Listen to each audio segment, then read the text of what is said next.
Hello, and welcome to FACT's webinar, Regenerative Grazing, How Two South Carolina Farmers Transformed Their Land.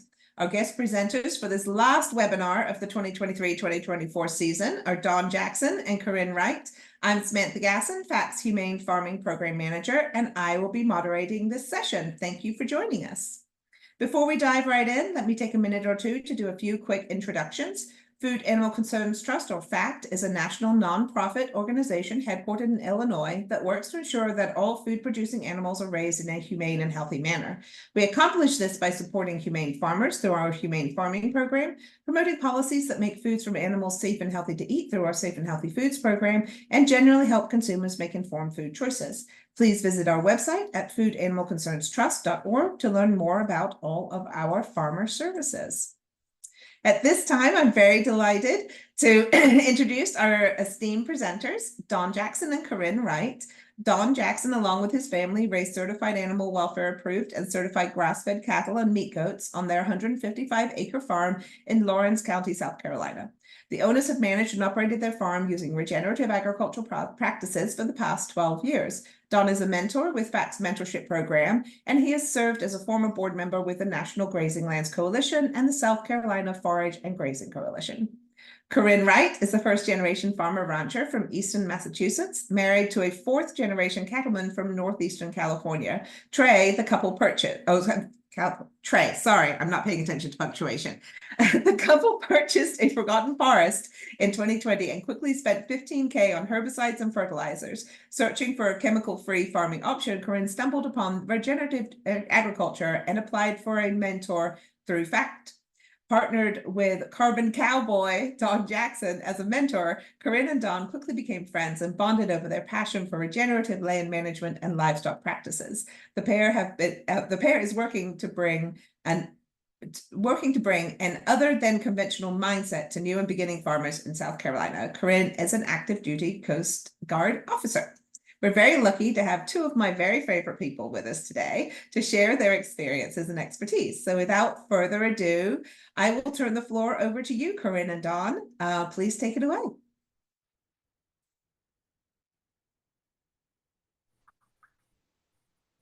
All right, Corinne, you want to take off? Corinne? Sure. Well, thank you everyone for joining us today. Don and I have put together this presentation that we're hoping to share with you our journey and how we have both transformed our farms using regenerative agriculture. Next slide.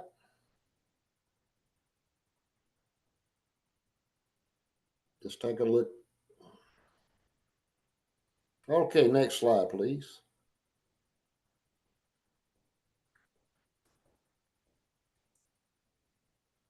Okay.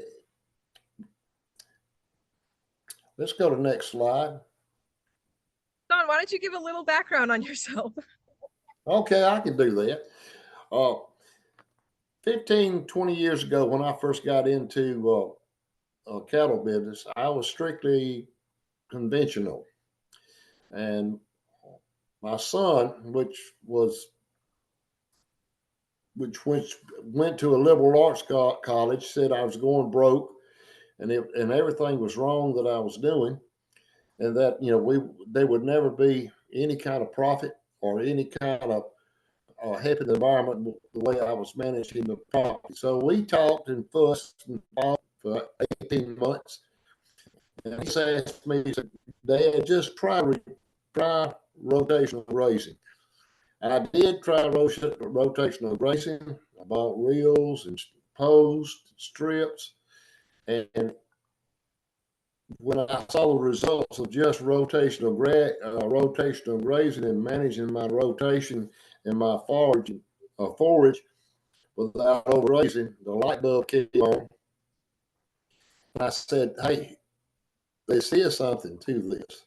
So I started reading, researching. I actually had Alan Williams come to my place years ago, before Alan was so famous, and he has a farm in South Carolina, family farm. So he was here, and what he showed me and what he told me to do was amazing. When I started doing these practices, the light bulb came on with me.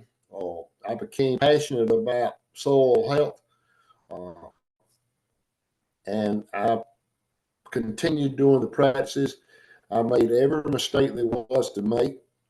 It was a challenge. We're going to get to the challenges later. I won't get into those now. It's been a journey. It hadn't stopped, but I've seen some major results, and you'll see some pictures during this presentation. But what I did learn is that by managing and going regenerative and quit staying off the tractor, no fertilizer. We have not put any commercial fertilizer or man-made fertilizer on our place in 15 years. And naturally, we don't use any chemicals or any kind of sprays. So I have seen the results. I started off with my organic was 1.5% organic matter. Now it's up to 5 to 6.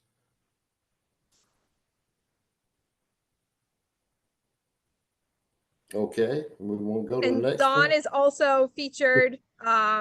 He's a carbon cowboy. He's on the episode Givers and Takers, and their farm is a Greener World certified as well. And we are I'm first generation, and my husband is a 4th generation cattleman. We're raising our daughters on our farm in Walterboro, South Carolina. And when we started farming, we were, told all kinds of different recommendations to apply fertilizer, to apply herbicide, to kind of have a monocrop. And that wasn't something that financially was sustainable for us. And so we started researching, and my husband, being 4th generation, he was very determined to do things how his dad did things and how his grandpa did things. And that was just very different for our climate where we were, for the breeds of cattle that we're raising. And we needed someone in our area to kind of teach us how to do things in our sandy coastal soils. So that's how we got linked up with Don. And he walked us through and showed us his farm and what regenerative ag is able to produce. And we have been sold ever since. And so we're just hoping to share with you today about our journey and how we've been able to transform our lands and the passion that we have. Hopefully instill that in you if you're new in beginning, or if you also find yourself in a financial challenge due to the inputs that you have on your farm. And hopefully we'll answer any questions that you have.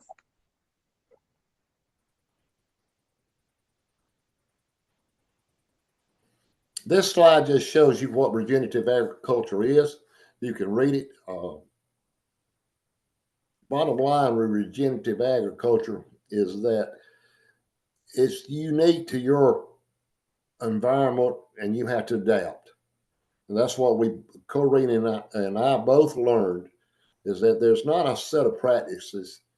There's some basic practices you'll hear today, but it all has to be adapted to what you're doing, what type of operation you have, where you live, and the type of lifestyle.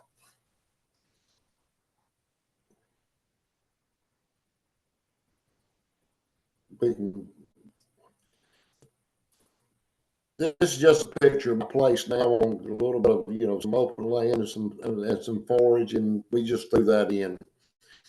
We can go to the next slide, please. So this is a picture of our farm recently, and this is our cattle grazing in Silvopasture.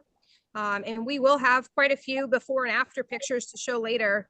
But this is just one way that regenerative agriculture has been able to improve our land and to create this silvopasture for our cattle that provides shade while they're grazing. And so I guess this would be a good time. Silvopasture, you'll probably hear us say that a lot. That is the intentional integration of livestock with timber. So for both Don and I, our primary livestock is cattle, although Don also has goats, and we previously had goats, and we also have poultry as well. But basically you're using kind of both worlds. You're using the timber and the potential income from that if you were to harvest combined with the understory, kind of plant forages in there and allow the cattle or other livestock types to graze in there. And that's one way of stacking enterprises and getting more money per acre on your farm if you're able to do multiple things within the same footprint.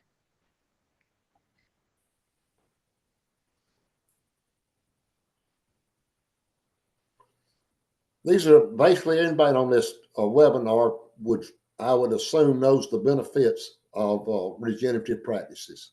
You can read them, but the increase of livestock numbers, you extend your grazing, less input cost.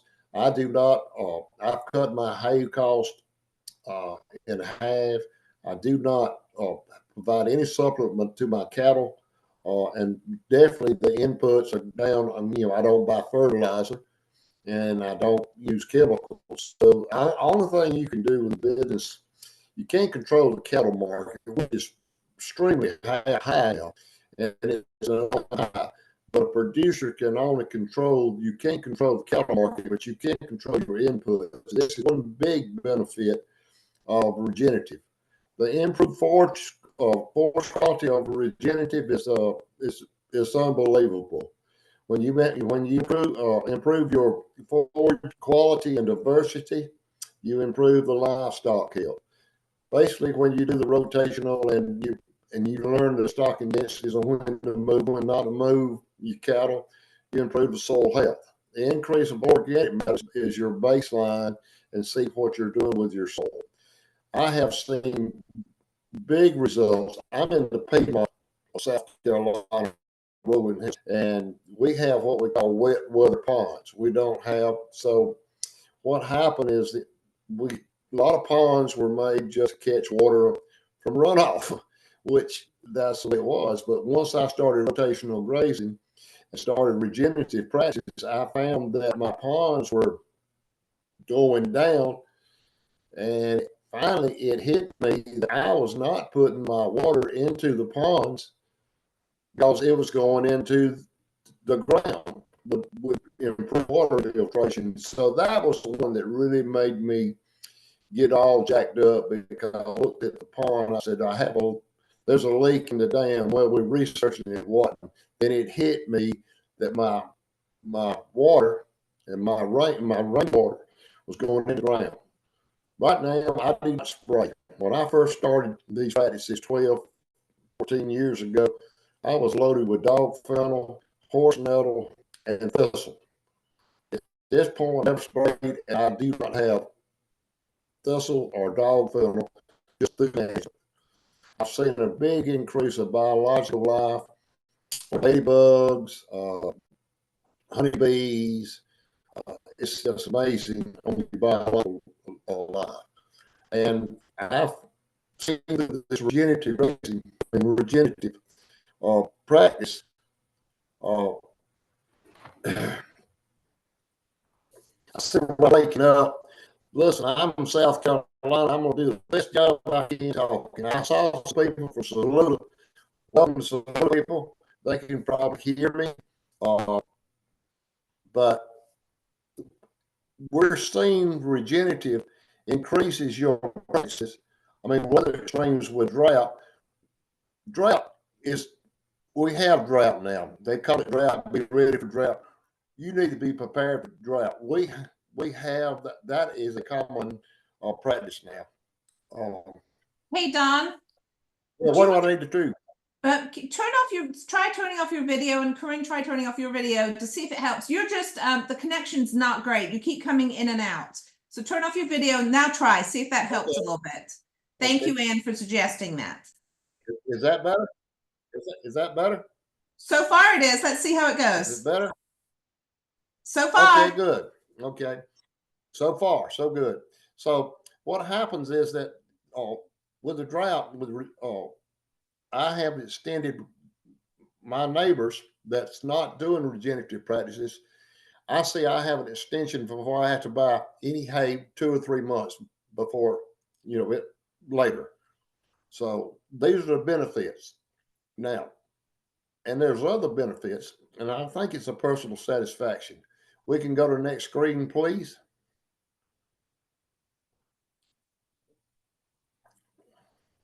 This is what my place looked like in 2015. That is a picture of my pastures. That's what my pastures look like in 2015. Okay, we can go to the next slide. I just want to add that something that I noticed when I look at this picture is the amount of cow pies. Yes.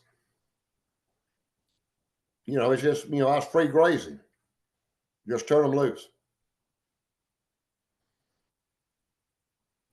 Okay, this is where we started rotational grazing. You can see one, and you've seen these pictures before, but you can see on the right how much my forages improved just by using rotational grazing.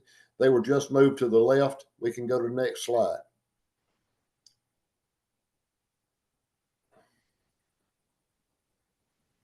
Corrine, that's yours. We talk about the strip.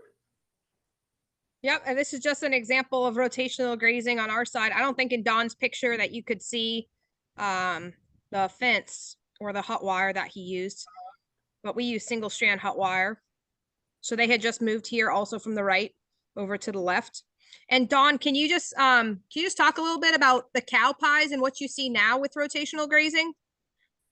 Well, what I'm seeing in rotation, well, I think you keep the cows is a management strategy when you rotate, and you strip them. And I use basically right now with the number of head of cows I have, like 28 a head. I'm on 3/4 of an acre, 3/4 or 1 acre on paddocks. We understand. I think people understand the benefits of that. As far as they eat what you have, they can't pick and choose. You also putting the urine down for your ammonia and putting it and the cow patties down. Now you can also look at a cow patty a lot of times, and you just see if the digestive systems in the rumen is working correctly. My patties all look like a consistency of oatmeal, and I know their system's working good. They're not passing, farmers in it. It looks good. Oatmeal consistency. It's it's perfect. Now, right now, to be honest with you, we do a lot of clover. We have a lot of clover, and I have to move my cows. I move those maybe twice a day now, but a simple reason it's so lush with the clover. What's happening with it? It's not staying in them, and I don't have a whole lot of dry matter for the simple reason everything is new and green.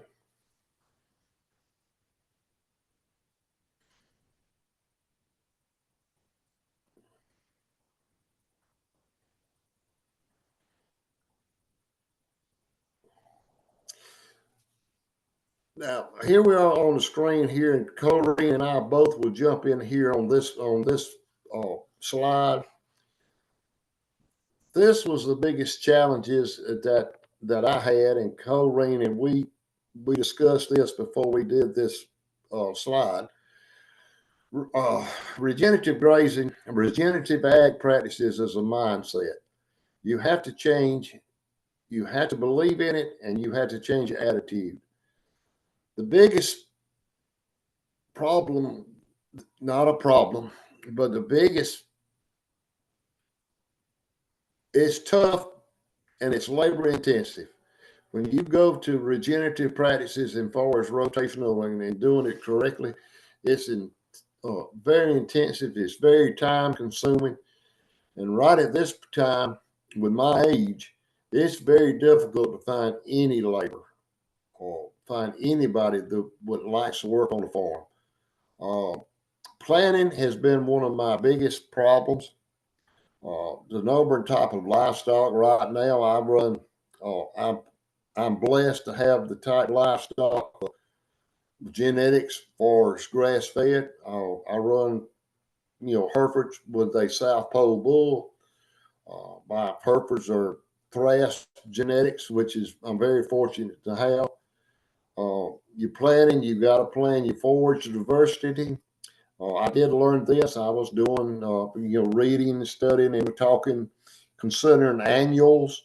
The annuals to me was creating some problems because I'd have to take so much of my paddocks or fields out of production to let those to seed and let them grow up. So our forage diversity here in South Carolina, we're very limited. Corrine is in the low country. She's on the coast. She's limited on her forage, which is only could be Bermuda or Bahia grass. I'm very fortunate. I'm in upstate South Carolina. My fields are predominantly fescue. But I can incorporate clovers, a lot of legumes. I can do orchard grass. I also have Bermuda, Bermuda, which I incorporate some lespedeza, plantain, and chicory, and I've had really good looks with that. That when you go to type of fencing, we all know you got to have the perimeters, but I determined that when I went into it, I bought the best reels I could buy, and I used braided wire, only braided wire on my hot wire. Laying out your paddocks is not a big deal, but you need to scratch it off on a legal pad. And your number paddocks. Now, there's a lot of money through NRCS and equips that you can go ahead and get your water tanks. You've got to remember you have to have shade for these livestock. You need to be prepared for natural disasters, which would be in our state would be Corrine, especially with hurricanes. And I get the residuals from the hurricane with a lot of rain. So you have to remember that if you have weather extremes, whether it's snow, I don't know anything about snow or anybody in the Midwest and that, but we have to have a sacrifice pasture or an area when we have these heavy rains from hurricanes, so we won't tear the fields up. As management tools, you've got to figure out what kind of cattle operation you want to be. You want to be a cow calf. You want to finish the calf. You want to be a stalker. That's something that you'll have to determine yourself. Stocking density you can research that and you can figure it out. Movement, just take half, leave half stuff. Hey, I'll leave that alone. I'll do it by visual. If I've got enough forage, I'll look at it. Once you get into this, you'll understand when to move them in and you'll know when to move them out. And paddocks laid out will give you enough rest period. You'll know how to measure your forage with grazing sticks or whatever, or plate meter. Forage quality, very few people send their forage off, but I do, to know look at the mineral content and see if I need to be adding any minerals. Cost, soil test. When we go to soil test, everyone thinks of the big three from land grant universities, and that's just the MPK. That doesn't tell you a lot. Those soil samples like that from land grant schools and what you get is basically to feed the plant, not feed the soil. So you eventually have to go to get some real in-depth soil samples from Haney Test and PFLM, and I know you've heard that, but you're talking $60, $75 per sample. Your fencing is a major cost, perimeter. Stripping is not a very expensive. Your grazing tools are very inexpensive. Water systems is a big cost. You see the seed now, anybody that knows about the cost of seed now, seed is very, very expensive. And your seeding equipment, I do not have a no-till drill. I have to rent that drill, which I'm fortunate is very, very inexpensive. This is where we're going to get into some stuff here on your training and assistance. We're glad to be on this webinar. Hopefully we can answer some of your questions, but I can tell you your assistance is limited through land grant universities. Land grant universities are tied in with Big Ag, and it's conventional. All their practices are conventional. This is why Corrine and I got together. I did a lot of websites and read and books. And the conferences are wonderful, but it's very expensive to go to conferences. So I'm gonna let Corrine in a minute explain what happened. And we started a new group in South Carolina. But you have to be careful when you're on podcast or YouTube. You remember everything's got to be adapted to your specific environment. Multi-species grazing is tough. I run a few goats, not all my goats, but I run them together. You know, and it just it helps with your parasites. Clipping. When I said clipping here, Ben Corrine, she doesn't have that problem in the low country because of the height of the hay grass. But I have fescue, and if it gets over mature, I need to clip it, and because a cow's not going to eat anything real mature. And then also with fescue, that's where the toxic endophyte is in the seed head. Next slide, please. Corrine, you need to add anything here? Okay. No, I think that was good. Yeah. Okay. This slide here shows my place in 215 on the left. You see the tree in the center. You see the tree on the right side. This picture was taken 2 years ago. So, I mean, proof's in the pudding. You can visually look and see what piss poor management I had on conventional. Free grazing, you see the dog fennel.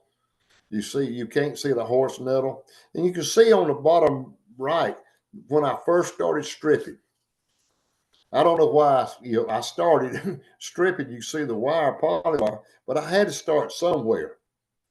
So if you look on the right, after this stripping, you see what happens. Now, somebody said I would be crazy to start stripping that, but you've got to start. You've got to start and have that animal impact on that soil to do what you want to. So this picture really shows you from the beginning. You don't want to get discouraged. I'm talking 5 to 6 years. This did not happen overnight. Next slide, please.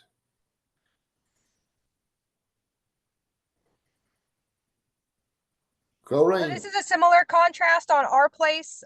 You can see kind of on the left-hand side of the pictures, the two trees close together, and then the one tree in the closer ground, I guess.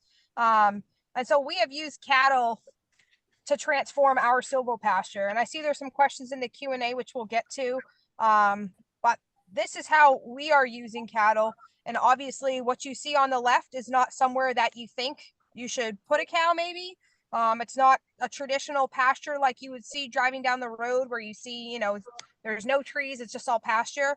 But through a number of different practices that we will share here, we have been able to transform over 3 years from something that looks like on the left to something that looks like on the right. And even that picture was of last year. And we do have some more updated pictures coming up. So this was using, we've used prescribed fire. We've used some different hay feeding methods. And we've just used a lot of cattle impact, concentrating them in tight areas, forcing them. We have Piney Woods cattle and South Pole cattle. So we're really forcing them to eat some of those less desirable forages and really putting them through like a rough time to eat all of this down, stomp this all down. But we have been able to have a very positive impact from this.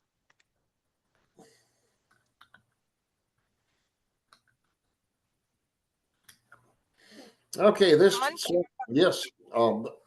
slide, what we learned. Basically, if you're in regenerative practices, there's a couple of things you need to do. Well, 3 things basically. One, you need to keep a shovel in your gator or mule or your golf cart or the pickup. You'll spend more time taking a shovel full of your dirt and taking a look at that structure.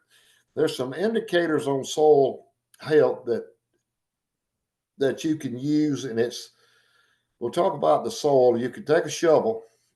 You want to look at the color. You can tell the color. If you look on the shovelful, you can see your organic matter on top. It would, it's going to be a darker color. Next, you want to look at your structure. You can look, when you see structure, if it's solid, you need to have a little break and little clusters, aggregates, as I would call them, aggregates, little, breaks in the soil that you can get air and moisture in. You can look at that. If it's solid, you're not going to get the oxygen in the soil, and you're not going to get your water infiltration. Next, you want to look at your root structure. When you look at the root structure, you'll see a lot of, you can see your roots, the depth of the roots.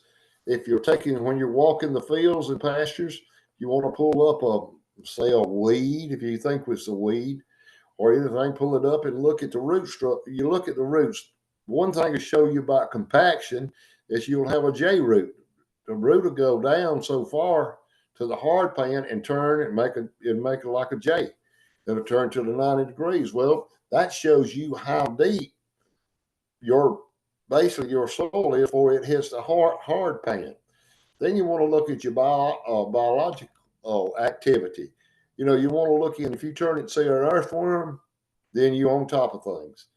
Another biological activity, you can look on your manure piles. I don't have dung beetles, but I have dung feeders, which you just take your little, take your boot, bottom of your boot, and not step it, just rake it across, and you'll see these little feeders. In a week or two, my cow pals are gone. Now, what we've learned to do is you look, and this is on the soil health. You can take a shovel and you look. What you want to do on a measuring, you can take and look at your forage. You can measure that.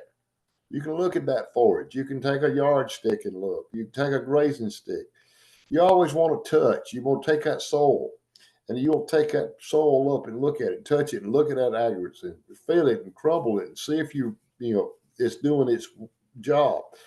Now, the smell, when you pick up a handful of dirt, let's say soil, I shouldn't have said dirt. When you pick up that good soil and you smell it, it should smell earthly and sweet. If it doesn't, if it smells sour, then if it's a real sour smell, you have too much bacteria in the soil, and you don't have a good ratio of fungi and bacteria, and it's very unhealthy. And what we've learned to do is think. And we have a problem. We learn to think and say, what is causing this? A good example of the thinking is what I earlier said about my ponds. I'm thinking conventionally and said, I have a leak in my dam. And then when I had it, we checked it, my sons checked it, and we had some professional people come in and check it. And I found that there's no leak in this pond. Then finally, it hit me by thinking that, hey, I had stopped. My the rainfall was going into my soil. So we learned to look, we learned to measure also, forage, but you also measure your samples. The soil samples that we do, Corrine and I do on the PFLM and the Haney test, and it tells us so much about our biological activity, all the nutrients in our soil. It's very expensive, but you got to start somewhere, and you only do it 3 years. And when you do it 3 years, you can tell, are you doing what you should be doing? Corrine, you want to add anything? No, I think you covered anything. I'll just point out these were some soil samples that we did a number of years ago. And you could just kind of see the color contrast from the different areas that we took samples from. So the darker ones, we do have some swampy areas, and that's where that was from. But we primarily have a lot of sandy soil. And you can see how on the left, the bottom left mostly, how there's really no soil structure there. There's no clumping. Kind of the top left is a little bit better soil, and then over here to the right is from the swamp. And you can see the really dark color. But we've been working to improve our soil, and without those metrics, without taking soil tests, you just really don't know what you have. So I'm not talking NPK values. I'm not talking what fertilizer your soil needs or what the land grant says your soil needs. I'm talking your pH, your organic matter, and there's a number of other items that you can get tested on the Haney and PLFM tests as well. Next slide. Oh, just a couple of pictures of on the left is co-rings. That's co-rings. One in the co-rings on the right. That's me in the center doing a. We just had a regenerative field day in South Carolina, and was put on by the South Pole Cattle Association and our South Carolina Livestock Regenerative Group. We had 100 people, and we were, demonstrating some soil, and took a shovelful, and we instructed on the indicators on soil. That's just a picture. But you can see the structure of the soil, and you can see the root mass, and you can see and how the soil looks. Next picture, please, or slide. Go right, This Caroline. is something that we do on our farm that we'll offer up. We use different bale feeding and hay feeding methods. So on the left-hand side is a picture of somewhere in our silvopasture a few years ago. And you can see we kind of pushed and rolled out the hay through that tall dog fennel, and the cattle were able to stomp it out. And so rollout feeding is a method. You'll hear some of the big names in ag talk about rolling out your hay. And it's very effective. It helps to concentrate the cattle in certain areas that maybe need the additional nutrients from the hay when it breaks down. And also it kind of disperses the manure a little bit better. In the center, you'll see an area, and I don't recall exactly what was in that area, but we use bale feeding. And that's also shown on the right, where we will typically we'll put an entire bale of hay. Usually we'll just drive the tractor into, briars, or we call it gas bush, or any other shrubbery, and just drop the bale of hay on it. And then the cattle will all crowd around it, especially if you have, I don't know, maybe this picture has 15, 20 cows in it. They'll all try to get around that circular bale, and they'll really stomp it down, and they'll be standing there for a long time eating at that bale of hay. And so we use that to impact larger areas that we're looking to clear out, where we otherwise could not roll out hay, or we otherwise couldn't access with the tractor unless we were bush hogging it, for example. So this has been very effective for us in trying to concentrate the cattle to clear out the understory. And this picture, for reference, if you're kind of tracking along on the silvopasture, this was a picture from last year. And you can also do this in your nice pastures as well. If you don't have any rough areas, you can still roll out your hay in the pasture. We did this yesterday. We had an area that, I don't know if we ran out of seed and didn't notice, or there is an area in one of our pastures that had a lot more bare dirt than everywhere else. And so we rolled out a bale of hay to get the cattle around it. So when we go to seed some perennials this spring, it will have more ground cover. Another method that we use a lot, which is really good for silvopasture, but again, can be used in regular pasture as well, is prescribed fire. And so there's two different ways that you can use prescribed fire. You can do a dormant graze, which is kind of in the dead of winter, in January, February, when everything is dead. Or you can use a growing season burn, which is something that you might do right now when everything is already starting. When everything is already starting to grow. So here you can kind of see the fire that's going through on the left. And then afterwards, I was most surprised seeing that there's actually a lot still standing after the prescribed burn. I was definitely under the impression that everything was going to be gone except for the trees, and that's definitely not the case. What's showing on the right-hand side is that there's still a lot of, they're definitely dead, but those shrubs and that brush is still standing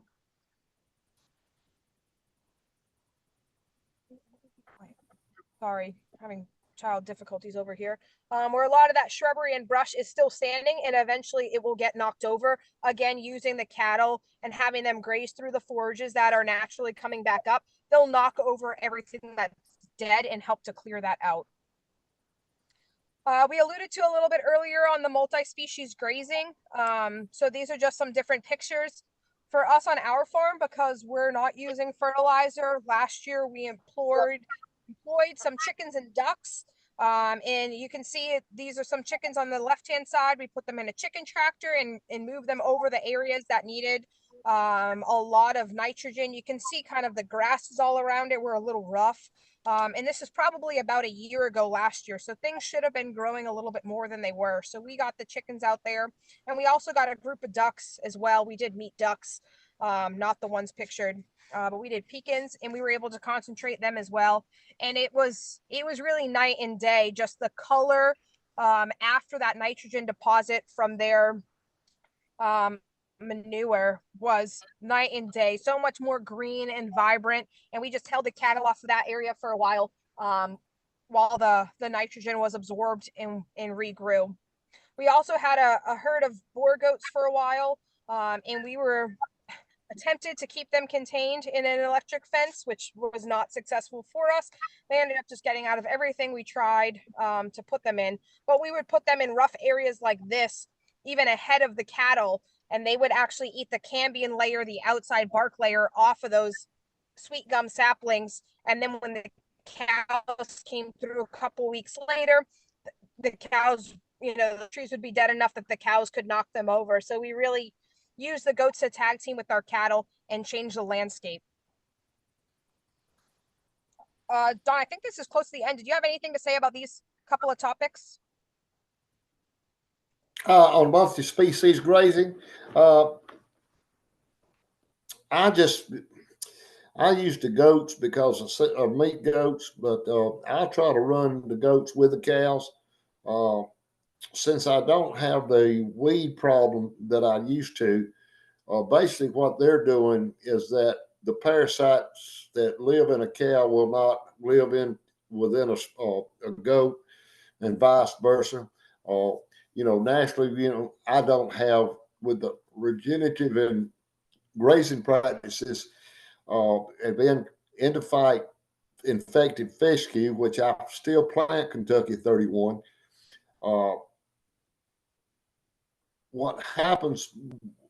We do not worm our cattle, and only worm is needed, and our parasites are very low in my cattle since I don't worm, and in the goats. But what I found out that with the grazing, you don't. If you manage your grazing on Kentucky 31, the biggest load on the endophyte is on the last 2 inches of the forage and in the seed head. So if you manage it and graze it right, I don't have a problem with Kentucky 31 on my cattle.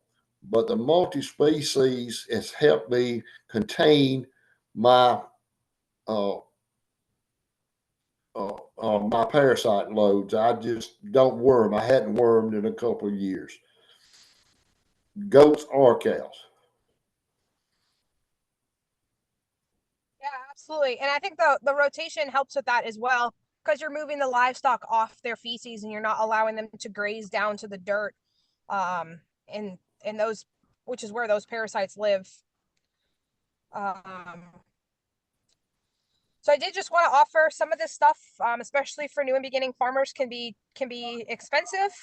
So here are just some funding opportunities that we've found over the years that have been helpful. Some different programs. I think SCORE is I think maybe SCORE is national. I'm not actually sure. USDA is national. FACT national. Farmer Veteran Coalition, the fellowship fund. If you're a veteran, you could use that. American Farmland Trust has a Brighter Future Fund. The National Young Farmers Coalition has a grant as well. And then in South Carolina, there's the ACRE program that you can apply for a grant as well. And I'm sure there's a bunch of other grants, but we just wanted to throw some information out there if you are needing money for example, the FACT grant, which I believe Dawn and I have both received. If you're going to implement a practice that improves animal welfare, that's a great opportunity. So something like a new squeeze chute for cows, or improved, chicken housing equipment. Those are just two examples of something that may be eligible for a FACT grant to improve animal welfare. I would like to add that well, I'd like to add this to fact. This presentation was done because Corrine, at the start of the presentation, we became I was her mentor and she was my mentee. And we have built a relationship, a personal relationship, that she's helped me along because I was not very familiar with warm season grasses. So FACT has a mentor-mentee program that's, to me, is amazing. And it made me, the questions and what Corrine needed, I had to do some research. So I learned also. So you have that opportunity. NRCS has a lot of programs, and I think we all aware of that through the quips. Sometimes it gets down to your local district. I have a great district to work with. I've heard horror stories about other districts. So that's a kind of a toss up. They're very short-handed now. In our state, they have a lot of openings, and I'm sure everybody on this webinar today is aware of all the climate smart programs through the Inflation Reduction Act that's coming through. So there is a lot of money been put in climate smart, which that's it's a buzzword right now, but I really call it regenerative. And I appreciate everybody's time, and I think we'll get to the questions some. All right, that sounds great. So I'm going to let Dawn and Corinna, we'll probably all just leave our videos off because it seems like that worked out a lot better for you, Dawn. Okay. So I'm going to go ahead and launch my end of webinar poll. So if you guys wouldn't mind answering those quite a few questions, that would be fantastic. While we let Dawn and Corinne catch their breath, get a little bit of a drink, and there's been an interesting little bit of conversation going about carbon and prescribed burns in the chat. So if you guys wanted to take a look at that, you might want to catch up with that. Very cool stuff. All right, so the first question is by Travis, and I think this is probably for you, Corinne. For Silvopasture, what are your tree spacings within row and in between rows? So our Silvopasture, we did not harvest into Silvopasture. We believe, just by looking at satellite imagery, that our property had been logged twice prior to us burning it, and that on the most recent harvest, they harvested the best trees. So our basal area is right around 50, but there's no rhyme or reason to the trees, which makes it somewhat challenging when you're trying to plant underneath it. So we are potentially going to thin a little bit more this year and try to row it up more. But we don't have an exact area between trees. We just know that our basal area is about 50, and that's just a volume of timber per acre. Okay, sort of a follow-up question from Travis is, how did you establish your vegetation? Did you broadcast seed, and what is your mix percent? So we have initially, on the first year that we burned and then we let the land sit dormant for about a year and grow back, and then we moved the cattle in and just let them feast on the forages that came back. Then we broadcasted some cool season annuals into it just to see kind of what would come up, because it was the fall at that point. And we've used some of our hay has seed heads on it. So we've been able to use the seeds that came with the hay, although it's lower quality because it already had the seed heads, but we've been able to establish some forages that way. This spring, we're getting ready. We're in a research study actually for native grasses in silvopasture. And so we're getting ready to plant in the fields that were shown, the silvopastures that were shown, Indian grass and big and little blue stem. So we do use a combination of a broadcast seeder, and we also have a conservation seeder, which is similar to a no-till in that it doesn't disc up the land prior to planting. It has like an aerator on the front, drops the seeds onto a kind of a splash pan, and then a cultipacker in the back. So that is what we have used in the past as well. That's what we use as well, Corinne. We have a conservation seeder. I like it. Yeah, we like it too. All right, so there are a couple of regional questions here, which I'm not sure you guys would be able to answer.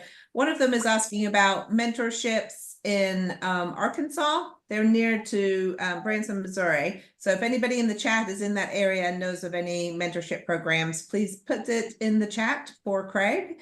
I don't really know of any. It's one of the problems and why FACT started our mentorship program. Of course, ours is nationwide, so we could probably set you up with somebody close to your area, but we open up our mentorship program in October, and it's right now we've just started our season.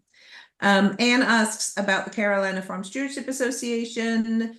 As far as the Carolina Farm Stewardship Association is for North and South Carolina.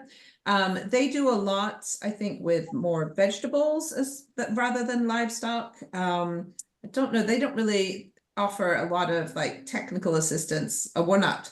So I wouldn't think that Carolina Farm Stewardship would be a great place to go. But I think watching webinars and reaching out to your extension agents, some of the extension agents, I know ours in my county, they're pretty progressive about what they're interested in. What would you guys say about that? Do you have an organization in South Carolina other than, well, you've got your regenerative organization? Do you want to talk about that a little bit? Well, we now Carolina Farm Stewardship, which is both, we're all members, and Corinne and I are members.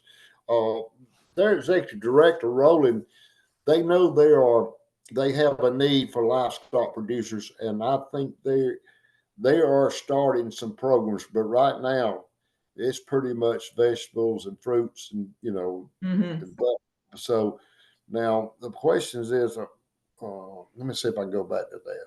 Mark had that. Carolina Farm Stewardship would be FACT. You got FACT. I am a real believer in Stockman Grass Farmer magazine. That's a really good place to start.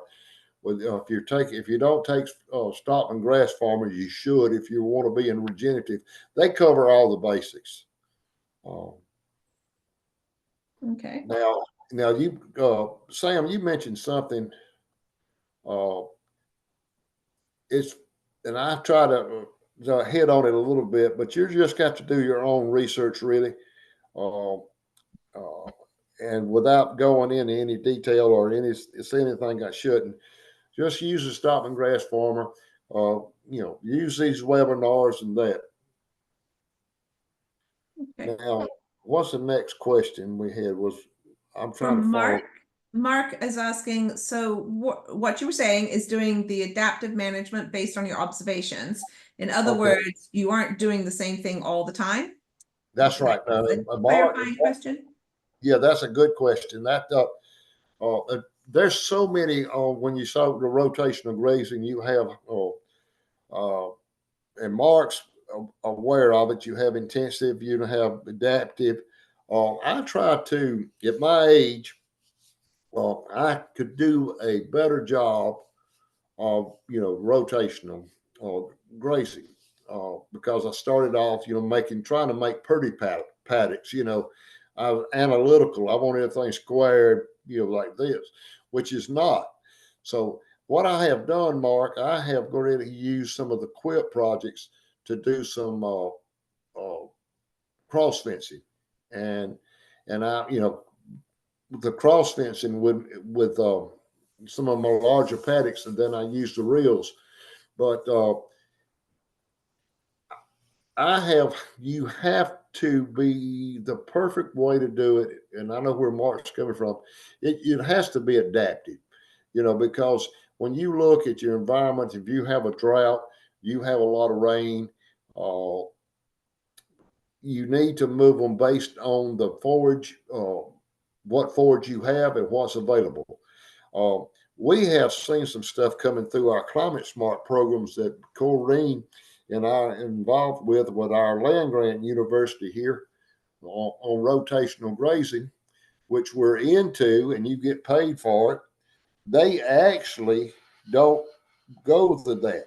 They actually tell you to give you a set date. They say leave the cows in 5 to 7 days, and they're really off base with that. But I'm getting paid $50 an acre, but I don't pay any attention to them. I just go ahead and do my thing.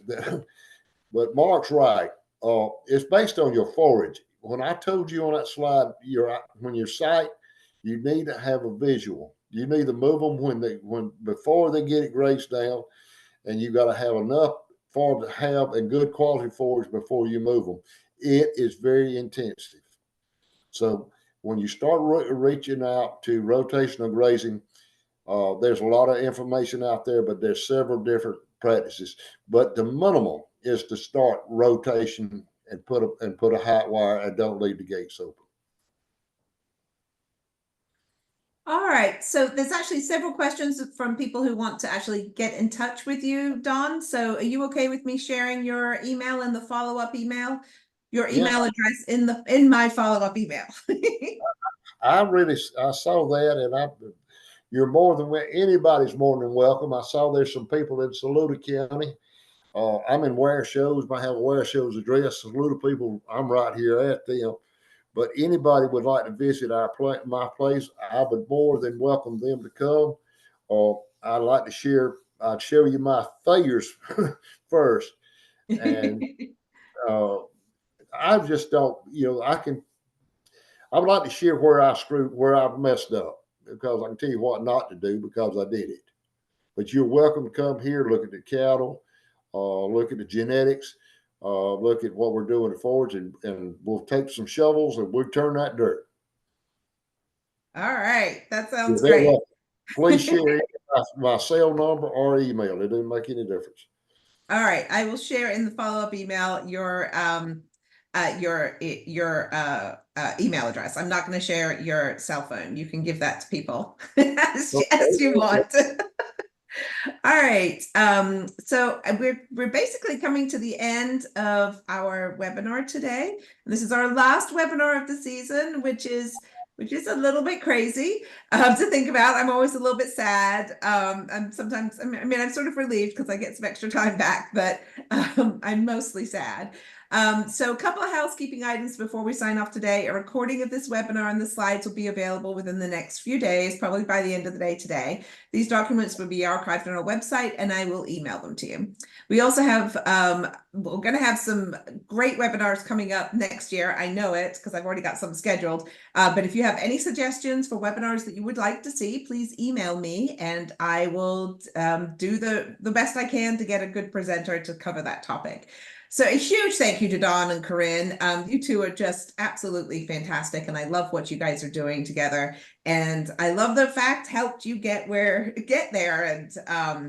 And I hope you guys have a very productive and successful spring, as well as everybody else out there. And I hope we all stay in touch. Thank you, everybody, so much for joining us. Bye-bye for now.